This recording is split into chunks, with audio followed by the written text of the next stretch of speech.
Altistoria, l'émission qui décrypte l'histoire locale de Haute-Loire. Pour chaque chronique, un invité expert d'un sujet de votre histoire locale. Altistoria, tous les mercredis à 19h et tous les samedis à 10h sur les ondes d'FM 43, à retrouver sur Spotify ou sur www.radiofm43.org. Bonjour à tous chers auditeurs d'Altistoria, bienvenue dans une nouvelle émission pour vous décrire, vous le savez, l'histoire de la Haute-Loire. J'en profite pour vous remercier pour votre fidélité qui augmente de semaine en semaine. Nous sommes très heureux de voir que vous êtes au rendez-vous pour chaque émission hebdomadaire. Aujourd'hui, nous partons sur une émission portrait, la vie d'Albert Boudon-Lazerme. Pour nous parler de la vie de cet homme, cette figure de la Haute-Loire, nous avons avec nous aujourd'hui Thibaut Sauzaré. Bonjour Thibaut. Bonjour. Merci Thibaut d'avoir accepté l'invitation d'Altistoria. Thibaut, vous êtes originaire du Monastier sur Gazeille. Après avoir fait un bac professionnel gestion-administration, vous êtes parti en fac d'histoire à l'université Clermont-Auvergne où vous avez obtenu une licence en 2020. Votre master de recherche a porté sur les livres rouges de l'historien Albert Boudon-Lazerme, et l'historien et poète d'ailleurs, qui était Velave, ce qui vous a conduit à vous intéresser au milieu érudit et folkloriste du Velay, sur lesquels vous avez publié des articles dans différentes revues. Votre passion pour l'histoire vous a conduit à travailler notamment sur d'autres projets, notamment celui d'écrire collectivement une histoire mondiale du Velay. Nous aurons l'occasion d'en reparler. À côté de cela, vous avez eu la chance de faire des fouilles archéologiques au Larzac en 2018 et de voyager au Togo en 2024. Vous vous intéressez de plus en plus à l'histoire contemporaine de l'Afrique et vous faites d'ailleurs de la photographie. C'est ça. Qui est Albert Boudon-Lazerme ? Alors là, c'est une bonne question. Albert Boudon-Lazerme, c'est un personnage assez complexe qui est né le 28 février 1882 au Puy-en-Velay, dans une famille assez bourgeoise qui appartient au milieu érudit. Son père est avoué, donc il appartient à une sorte de bourgeoisie de robe. Quant à sa mère, elle descend d'une grande famille bourgeoise, connue notamment pour avoir fait de la faïence dans la région d'Orziac, pas loin de Coubon. Et Albert Boudon-Lazerme va suivre en quelque sorte les pas de son milieu. Il va lui-même faire des études de droit, mais ne va jamais exercer au barreau. Il va plutôt se consacrer à ses passions, qui sont la généalogie, l'histoire, l'archéologie. Il va mener des fouilles en amateur. On aura l'occasion d'en parler. Et Boudon-Lazerme, tout au long de sa vie, va publier de nombreux ouvrages et décédera en 1967, à l'âge donc de 85 ans, laissant derrière lui une œuvre pléthorique. Et à côté de ça, il est assez animé par l'esprit régionaliste de son temps. C'est quelqu'un qui va beaucoup s'investir pour la défense de la langue occitane à travers un mouvement qui s'appelle le Félibrige. On aura peut-être l'occasion d'en parler. Il va organiser beaucoup d'événements, faire venir des personnalités de tout le sud de la France, voire d'ailleurs. Et à côté de ça, c'est aussi un homme de son temps sur le plan politique. Je crois qu'aussi nous aurons l'occasion d'en parler. C'est un sujet assez complexe, mais essentiel pour comprendre le personnage.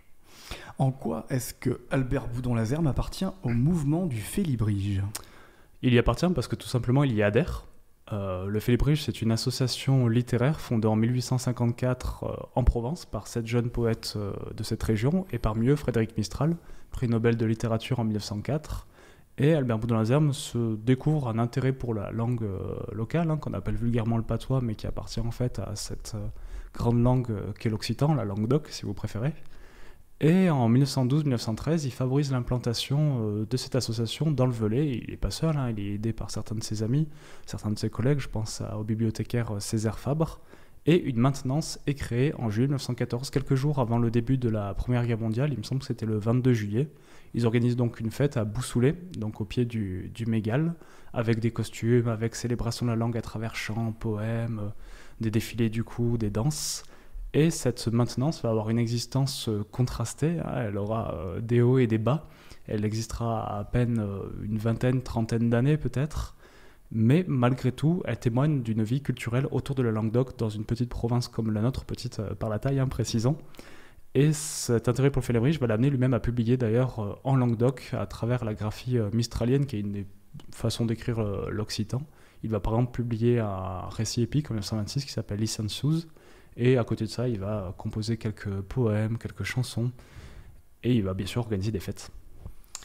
Pourquoi est-ce que Albert Boudon-Lazerme est une figure velave ? C'est une figure parce qu'on l'a construit comme tel, peut-être déjà après sa mort, notamment à travers une association qui s'est tout d'abord appelée les Amis d'Albert Boudon-Lazerme dans les années 80, avant de changer de nom dans les années 2010 sur les pas d'Albert Boudon-Lazerme, parce que ses amis disparaissaient peu à peu, il fallait incarner une nouvelle génération. Cette association a pris fin il y a 1 ou 2 ans désormais, Et ces gens-là ont réédité une partie des ouvrages de Boudon, donc cela a donné une nouvelle vie, en tout cas une nouvelle vie bibliographique. Mais c'est une figure de son vivant, parce qu'il a déjà publié beaucoup d'ouvrages, comme on le disait tout à l'heure. Il a organisé de nombreuses fêtes, participé à la vie publique, en somme, ce qui lui a donné une certaine aura, une certaine prestance. Il a communiqué avec la plupart des érudits de notre région. Il a communiqué aussi avec des personnages extérieurs du Velay. Je pense à Henri Pourrat, un des grands noms de la littérature auvergnate. C'est aussi une personne qui s'investit politiquement, en tout cas à la Belle Époque, et qui a eu un certain rôle au Puy après la Grande Guerre, et qui a accueilli énormément de personnes dans sa demeure à Bruy-Charensac, dans le manoir de Breuil-de-Mercœur, que l'on peut encore voir à l'entrée de cette commune, bien que désormais il soit dans un état beaucoup plus délabré qu'à l'époque où l'auteur y vivait. Albert Boudon-Lazerme, il a établi un lien entre la civilisation africaine et le Velay. C'est étonnant. Pourquoi établir un lien entre civilisation africaine et Velay ? C'est une question particulière. Il faudrait d'ailleurs dire une civilisation africaine, parce que l'Afrique a connu plusieurs civilisations sur son territoire. Et c'est un lien un peu factice que je vais vous expliquer. En gros, en 1959-1960, l'entreprise Berlier, qui fabriquait des camions sur Lyon, lance une expédition à travers le Sahara pour montrer que ces véhicules pouvaient justement traverser cet immense désert, et qui à cette époque-là est sous domination française, bien que ce ne sera bientôt plus le cas. Il y a les guerres de décolonisation, je pense à l'Algérie, une guerre qui a commencé il y a déjà 5 ans, 1959. Et ces camions vont donc réussir à traverser le Sahara, et en plus de montrer une certaine prouesse technique des véhicules Berlier, il y a la volonté d'y donner une dimension scientifique. L'entreprise Berlier va recruter plusieurs scientifiques, mais aussi des explorateurs, et parmi eux figurera Roger Frison-Roche. C'est un grand alpiniste, un grand aventurier et écrivain français qui a vécu entre 1906 et 1999 de mémoire. Et après les expéditions, il en aura 2 entre 59 et 60. Il publiera un livre qui s'appelle Mission Ténéré. Le Ténéré, c'est une partie du Sahara.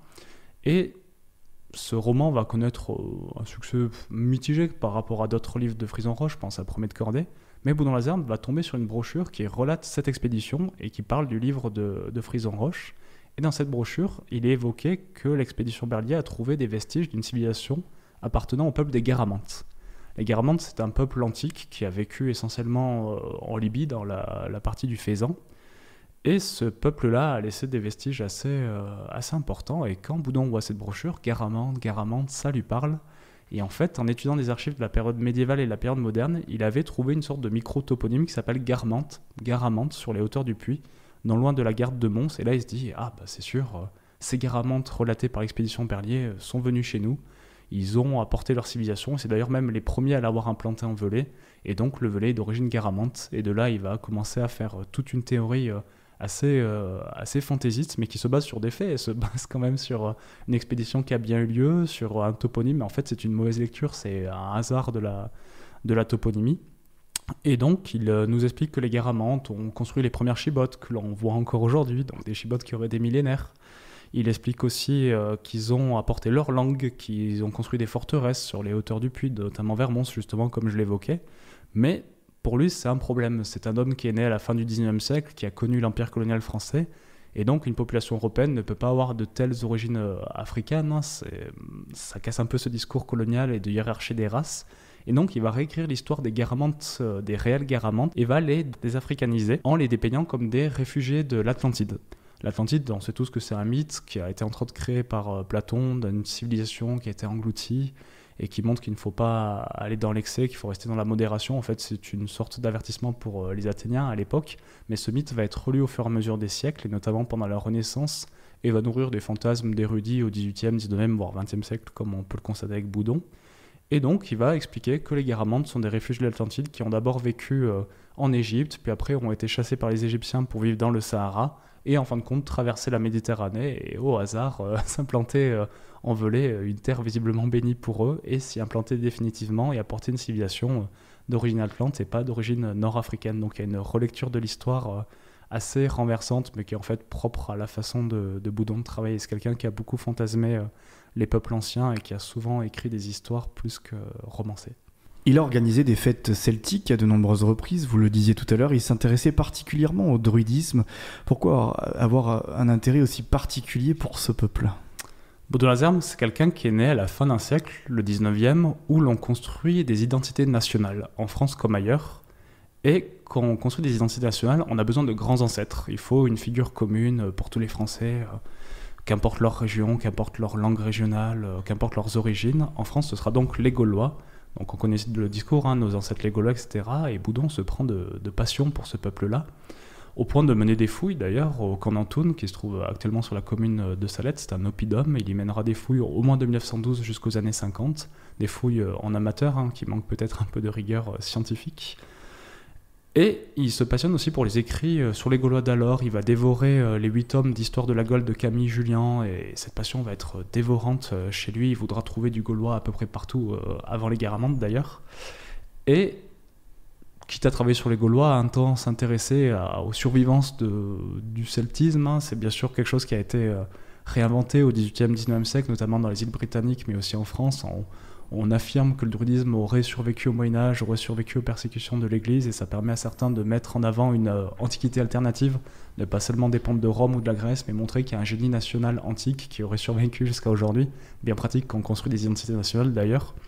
Et Boudon va rentrer en contact avec une sorte de groupe d'origine parisienne qui s'appelle le Collège bardique des Gaules, qui revendique un lien entre celtisme, surtout druidisme en fait, et la chrétienté. Pour eux, c'est pas quelque chose d'opposé. Ils s'inspirent finalement de quelque chose de païen et le mêlent à des aspects chrétiens pour soi-disant donner une nouvelle spiritualité à un Occident décadent et à la fois menacé par le communisme, par un esprit décliniste, etc. Et ce groupe, ce Collège bardique des Gaules, va organiser des fêtes où on s'habille d'un point de vue très romancé, c'est-à-dire que les druides seront habillés avec des grandes toches blanches, comme on peut le voir dans Astérix d'ailleurs, quelques années plus tard, et vont valoriser le génie de la civilisation celtique qui a rencontré la foi chrétienne et qui fait donc la puissance de l'Occident tel qu'on l'imagine à l'époque. Et en 1936, ce collège bardique va organiser son assemblée générale à Saint-Jean-à-Chapteuil et va réunir des personnalités de toute la France, des déodruides donc, mais aussi de Belgique et de Bretagne, et pas de Bretagne, d'Écosse, excusez-moi. Et ça va lui donner une dimension quasi internationale de ces fêtes où pendant quelques jours, on va à la fois célébrer le génie celtique et le génie latin à travers la langue occitane, parce que du coup les faits libres se rajoutent à ces événements. Et on dépeint aussi les menaces de notre temps, où on rappelle qu'il y a une menace qui vient de l'Est. Le communisme, en fait, c'est une réunion de nationalistes sous couvert de, j'allais dire presque de folklore. Alors justement, est-ce qu'on peut dire qu'ABL, Albert Boudon-Lazerme, avait un côté folklore ? En tout cas, il a un côté folkloriste parce qu'il s'intéresse non seulement au parler de sa région, mais aussi aux coutumes, village après village. C'est des choses pour lesquelles il se passionne également. Il prend des notes. En 1937, il va même publier un petit livre qui s'appelle Us et costumes, et non pas coutumes du Velay, où il va par exemple parler des différentes coiffes féminines, des traditions à telle période de l'année dans tel village. Et pour le côté folklore, hein, pour parler un peu plus familièrement, on peut dire qu'il avait... Et c'était une image surtout qu'on trouve dans les années 50-60. À ce moment-là, Boudon-Lazerme est quelqu'un d'assez âgé, mais plusieurs jeunes gens, des adolescents, des jeunes adultes, le fréquentent dans sa demeure, font des excursions avec lui. Et Boudon est quelqu'un qui est un peu en décalage en fait. On est à une époque où la France se modernise, où les références culturelles s'américanisent, je pense au rock'n'roll. Et pour ces gens-là, ces jeunes gens-là à l'époque, Boudon c'est quelqu'un d'un autre temps qui peut parfois s'habiller de manière un peu particulière avec des guêtres, des capes, un vieux chapeau, qui parlera de la langue occitane, qui parlera des traditions celtiques immémoriales, qui vous parlera des chibottes, voire des guerres amantes. Donc Boudon peut apparaître un peu folklore, d'autant plus qu'il organise des fêtes d'ordre régionaliste chez lui, donc c'est un peu en décalage avec les danses des jeunes gens d'alors. Et ces gens-là, après, en vieillissant, en honorant sa mémoire, vont lui donner cette dimension d'homme un peu hors de son temps, et donc un peu folklore en fait. Alors on comprend qu'il avait un côté quand même assez identitaire, du moins traditionnaliste. Quelle était sa pensée politique ? Ça, c'est une question qui peut paraître assez épineuse, parce que la plupart des gens qui défendent la mémoire de Boudon n'aiment guère aborder cet aspect-là. Boudon-Lazerme, je l'ai évoqué tout à l'heure, c'est un homme de son temps. On a souvent voulu le dépeindre comme l'érudit dans son manoir ou sur le terrain, un peu au-delà des idées de son temps, qui n'a pas justement d'énergie à consacrer à ça, parce qu'il a mieux à faire. Et en fait, c'est tout à fait faux. Boudon est un monarchiste. C'est une tradition familiale, hein. Son père, son oncle le sont aussi, du côté Boudon en tout cas. Et il rentre parfaitement dans la case de l'action française, du nationalisme intégral qui mêle à la fois antisémitisme, xénophobie, haine des francs-maçons, une certaine culture de la tradition, une forte défense de la catholicité. Par exemple, dans sa jeunesse, quand Boudon était étudiant en droit à Lyon, il était farouchement anti-Dreyfusard, il en a profité pour rejoindre des ligues d'extrême droite. Je pense au Grand Occident de France, qui en fait était une ligue anti-franc-maçon et qui 2 ans auparavant, c'est une ligue créée en 1899, qui auparavant s'appelait la Ligue antisémitique de France, donc c'est déjà assez clair. Il adhère aussi à la Ligue de la patrie française, dirigée par Jules Lemaitre, qui est franchement réactionnaire et anti-dreyfusarde. Et plus tard, il va permettre l'implantation de l'Action française sur le Puy, à la fin des années 1910, donc durant la Belle Époque, et va être camelot du roi, donc c'est les jeunes militants de cette organisation qui existe toujours d'ailleurs, et va distribuer des journaux et potentiellement s'opposer aux autres ligues, d'autres groupes politiques, et c'est des choses qui vont jamais le quitter. Jusqu'au soir de sa vie, il va qualifier la République de gueuse, ses idées antisémites vont perdurer, y compris après-guerre, et il explique notamment dans une de ses archives que la création de l'État d'Israël est la preuve que les Juifs ont un poids et s'ajoutent à la liste des ennemis de la France, catholiques, etc. Enfin, il a une détestation de cette minorité-là qui va être très poussée. Et pendant la Seconde Guerre mondiale, il va même être un franc partisan du régime de Vichy, tout en étant opposé à l'occupation allemande. Donc tous ces arguments sont vérifiables sur des écrits qu'il a publiés et qui sont aujourd'hui accessibles. Dans des écrits publiés, pas forcément, non, plutôt dans ses archives personnelles, mais que l'on peut consulter aux archives départementales. Malgré tout, ses idées se dépeignent dans son œuvre publiée avant-guerre, avant la Grande Guerre. Il publie un ouvrage sur les camelots du roi, ça y est, sur les chouans du Velay, donc c'est-à-dire les personnes qui se sont opposées à la Révolution française et qui étaient en fait des royalistes. Et ce livre est publié par les presses de l'Action française. Donc déjà, ça témoigne de quelque chose.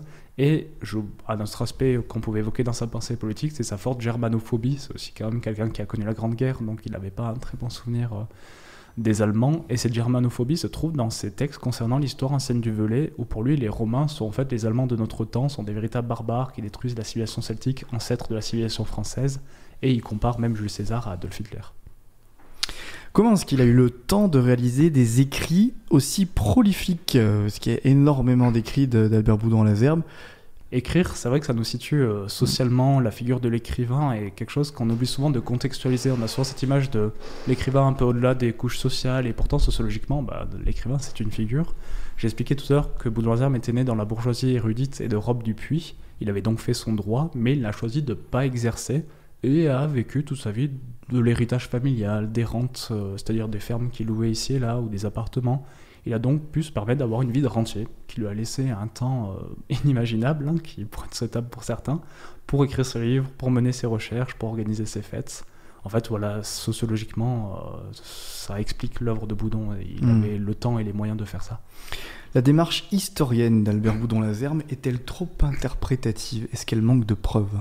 Elle manque de preuves, elle manque de rigueur. Pourtant, Boudon-Lazerbe est quelqu'un qui connaît le latin, qui connaît le grec, qui sait déchiffrer des textes médiévaux. C'est quelqu'un en fait qui a des compétences, mais qui se laisse un peu trop aller à des interprétations très romancées, très fantaisistes en fait même, et qui manque de rigueur pour ça. Il ne cite pas beaucoup ses sources, qui est pourtant la base de l'historien. Ou s'il les cite, ça manque souvent de précision.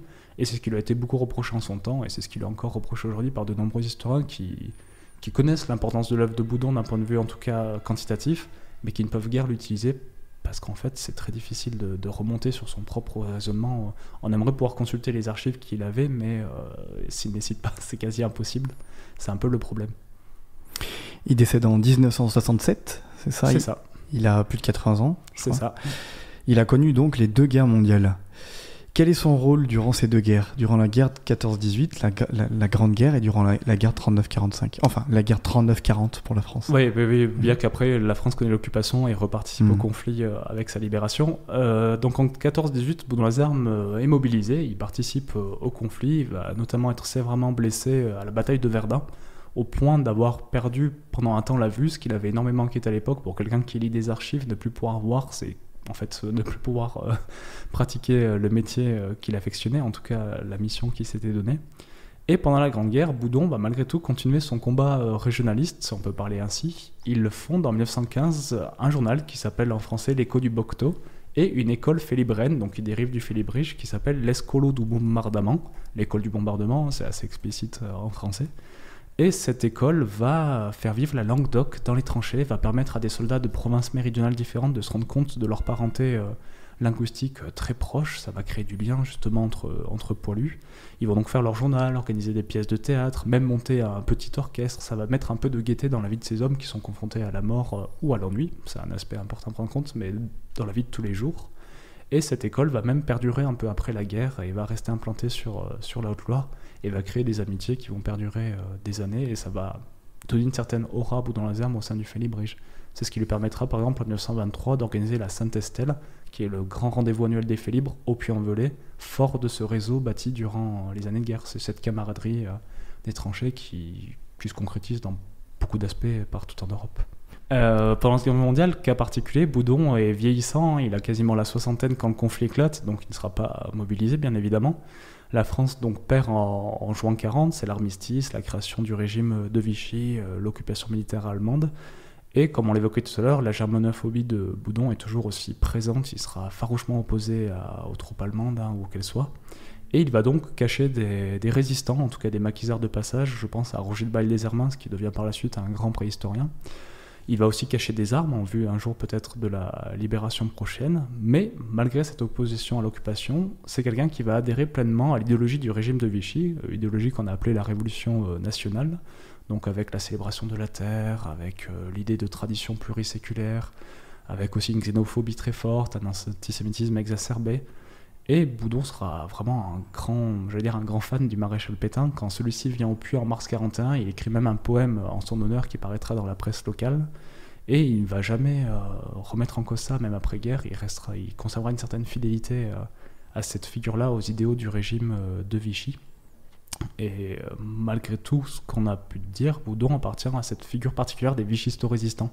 Partisan de Pétain, opposé à l'occupation allemande, il est un peu le reflet des ambiguïtés de cette époque, c'est pas noir ou blanc. Il peut avoir un aspect résistant comme il peut avoir un aspect très fidèle à ce régime qui pourtant persécute des résistants. Et lui-même n'en a pas toujours une bonne figure. Pour lui, il y a résistant et résistant. S'il est à peu près de son camp politique, très bien. Si c'est pas le cas, ça va davantage le gêner. Et il faut conserver à l'idée que malgré ça, ça reste quelqu'un qui est qui conserve ses idées antisémites en fait. Il ne faut pas idéaliser non plus le Boudon-Lazerme résistant, il faut rappeler qu'il a été un peu des deux et que c'est plus complexe que ça pour le coup. Alors pourtant il est décoré chevalier des arts et des lettres. C'est vrai, en 1962, quand celui-ci a 80 ans, apparemment ce serait l'un des premiers à être décoré dans le département. Il me semble que cette décoration des Chevaliers des Arts et des Lettres est créée en 1957, donc bon, ça fait à peine 5 ans que cela existe.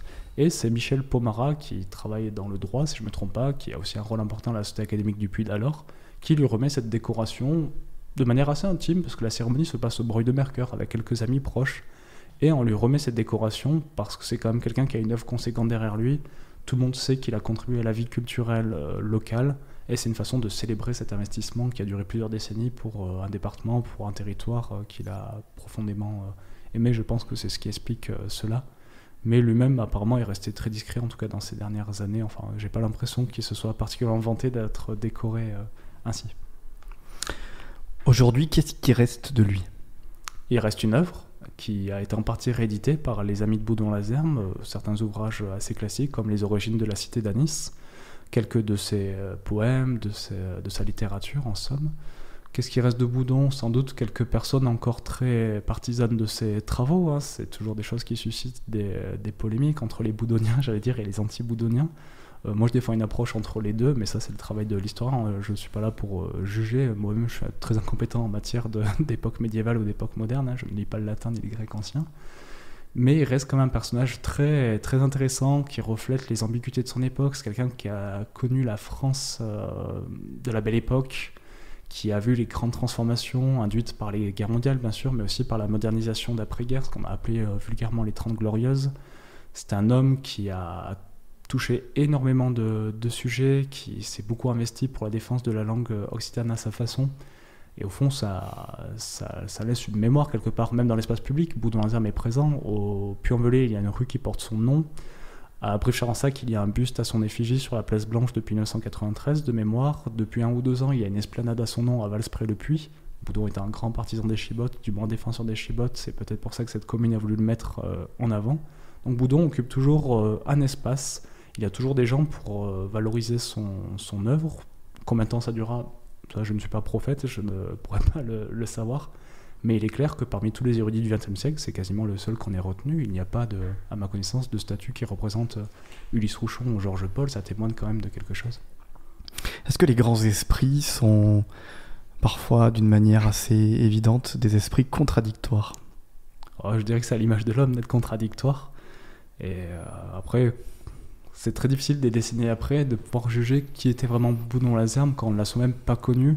Et ce n'est pas le rôle de l'historien d'être psychologue ou de faire la psychanalyse d'un comptoir. Donc j'aurais bien un peu de mal à dire ou pas si Boudon est contradictoire. J'imagine qu'il est le reflet de son temps, tout simplement. Merci beaucoup Thibaut d'avoir accepté l'invitation d'Altistoria. Merci à vous. Et merci à vous, chers auditeurs. Vous êtes de plus en plus nombreux à nous écouter et ça nous fait chaud au cœur. On espère qu'on vous a transporté dans le destin de cette figure altiligérienne, Albert Boudon Lazerme. Je vous dis à la prochaine émission Altistoria. D'ici là, portez-vous bien, à bientôt. Altistoria, l'émission qui décrypte l'histoire locale de Haute-Loire. Pour chaque chronique, un invité expert d'un sujet de votre histoire locale. Altistoria, tous les mercredis à 19h et tous les samedis à 10h sur les ondes d'FM 43, à retrouver sur Spotify ou sur www.radiofm43.org.